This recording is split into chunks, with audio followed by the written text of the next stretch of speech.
This video explains the reasons why Phil White believes the power amplifier has a chance to work. First, we take a look at the reasoning regarding the rotating airfoils. As described in a previous video, the airfoils are flat plates with a very small camber, high aspect ratio and zero angle of attack.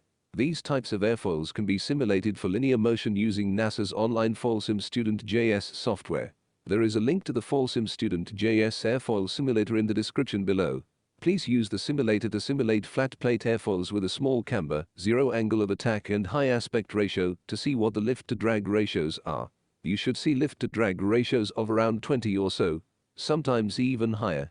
Phil believes it is rational and reasonable to believe lift to drag ratios of 5 or greater should be achievable for rotational motion of the airfoils. Do you agree with that conclusion? Second, we take a look at the torque applied to the beam because of the rotating airfoils. If the lift-to-drag ratio of the airfoils is 5 or greater, the torque applied to the beam will be greater than the torque required to spin the motors. Do you agree with that?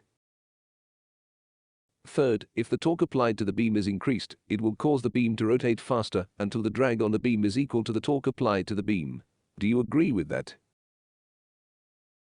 Fourth, if it is possible to redesign the airfoils to get a higher lift-to-drag ratio, more torque will be applied to the beam. Do you agree with that? Fifth, if more torque is applied to the beam, the RPM of the output shaft will increase until the drag on the beam is equal to the torque applied to the beam.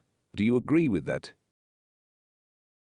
Sixth, if torque applied to the beam and the RPM of the beam both increase, the power to the output shaft increases because the power equals the torque times the RPM. Do you agree with that?